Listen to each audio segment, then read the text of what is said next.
Good afternoon guys, hope you're all well. Welcome to another video for Motorhome Retrofits. So today and yesterday, Richard and Owen have been working on this 2022 Fly Life camper converted vehicle. It's a Citroën Relay, which is unusual for us because most of the work we do is Fiat based and then a few Peugeots. So this is a Citroën Relay, but in essence identical, same layout, same kit. So in this particular video we are talking about the 5G Wi-Fi that we fitted on the roof. We have also fitted the hugely popular Eton component speakers, which are door speakers in here and dash mounted tweeters in the A pillar, and also some sound deadening that we've applied. And we have also removed the factory fitted VP2 navigation system. So there are variants, 3 different variants of this model. So what we've done is we've been able to remove this and retain the menus that you were accessible through this. We've swapped it over for an Alpine digital media receiver, which we'll show you in a bit, and then also been able to retain things like reversing camera, the FM and DAB antennas, and the USB. So next stage is we'll jump in and we'll have a look at the 5G Wi-Fi. So every 5G Wi-Fi that we do will vary. It varies massively on the type of a conversion and the layout that you have spec'd or you have purchased. So in this particular vehicle, luckily, we've got a couple of big communication cupboards, as we call them, and this is where the converter has put the switch gear for the motorhome. Now, if I'm honest, it's not the neatest that we've seen, and we do see an awful lot. And what we have had to do is something that we do regularly, is we find that we end up tidying up other people's work at times. So what Richard has done on this occasion is, yes, we have fitted the 5G Wi-Fi that looks nice and neat here. The TV antenna was already installed, but we've had to make good and also tidy up some of the wiring. Those of you who watch our videos and are eagle-eyed may notice some other nasty things, but we won't bother going into too much detail. But main thing is our electronics that we've supplied and fitted are safely wired in and fused separately.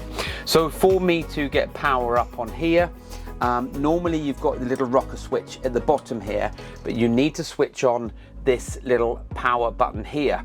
Unfortunately, it doesn't illuminate, but that's nothing to do with us.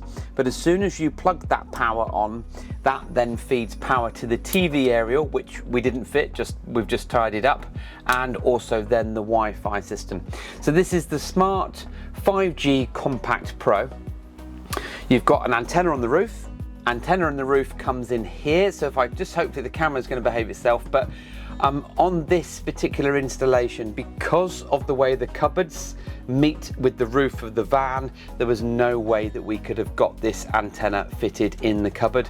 So we've done the next best thing, and that's fit that with one of the smaller threaded posts, and then a nice neat hole saw in through here. But with every customer, we always discuss what we're going to do and how we're going to do it, so the customer knows exactly what we're doing and why. So let's go back into the cupboard here.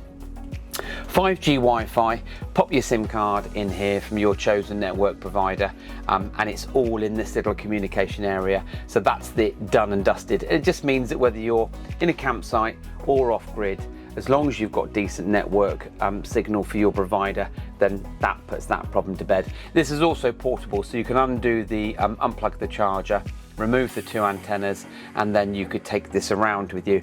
I have actually seen customers even having these and putting them in their bag and whatever else to use as a hotspot, but that's completely something different. So that's the 5G Wi-Fi. Now we're going to move quickly on to the speakers, sound deadening, and the head unit.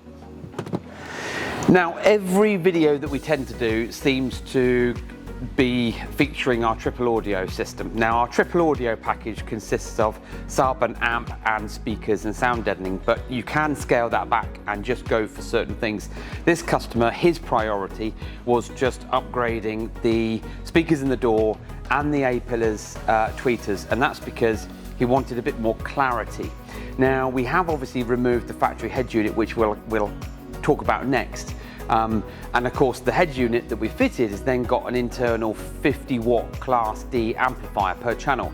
But these These are the factory speakers that we've removed. They're 4-ohm and they're 20-watt speakers. Now, if you are able to feel how light this is, we are talking a few grams for this speaker. They are made in mass and they are made for budget. So these probably only a few dollars to make. And then you've got the tweeter. Tweeter is fitted into the A pillar.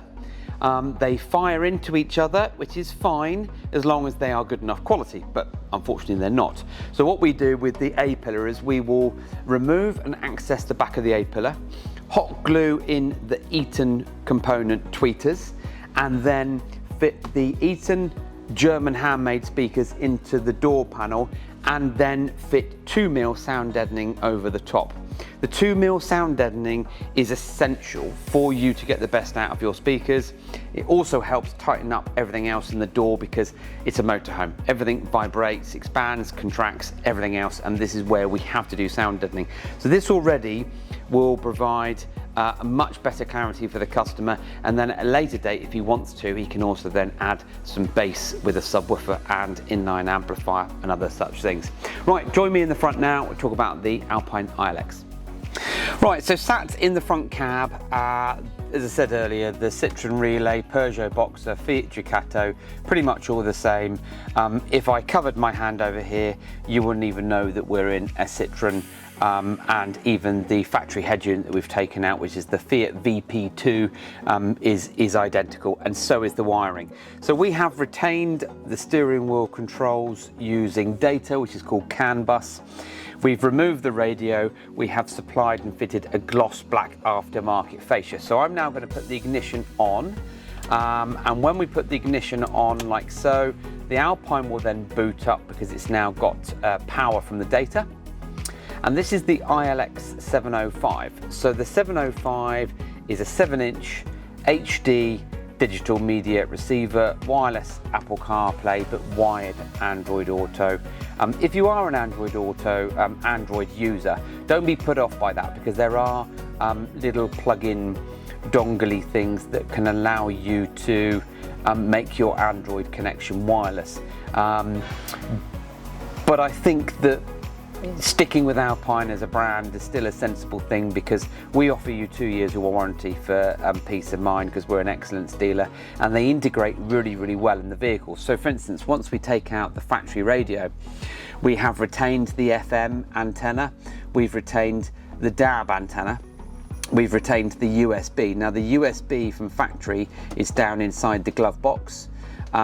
So because the Alpine comes with 2 USB leads, one is connected down here and one is connected in the upper glove box. Now, as you can see, my phone is here and we are connected to Apple CarPlay wirelessly. So you've got all the mod cons that you would want and need, Google Maps, and all the others. So for instance, you've got Waze, you've got Apple Maps, you've got BBC Sounds, you've got all the stuff that Apple CarPlay and Android Auto can offer for you.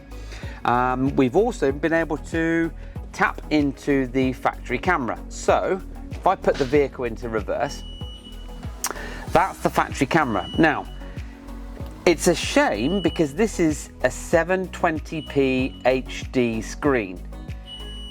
It's unfortunately the camera quality that is letting the rest of it down, because in a lot of instances, when we fit and upgrade this system, the camera is then forced to perform.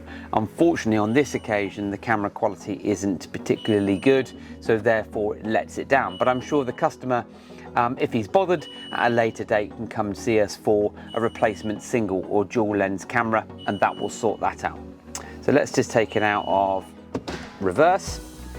That will then flick back to its normal screen, and if we head back to the main menu for the system, so don't forget this is a non-nav model, it's digital media receiver, no CD player, no DVD drive, no navigation, it is just a media system. So you've still got Bluetooth and Bluetooth streaming, and you've even got access to a Tidal app, and if you spec it, you can also have things like HDMI functionality for maybe a streaming stick or something similar. So this is the ILX 705D, and we have integrated that beautifully with this particular vehicle and dashboard. And when the customer picks up shortly, he's going to be chuffed to bits because it looks really, really nice and gives him all the mod cons that he wants. So if you've got a vehicle like this or are interested in any of the products that we've discussed today, please do get in touch. Website link is in the bio, and you can just get in contact with us via the contact form on the website. We'll be happy to ask for pictures and then be able to quote you accordingly.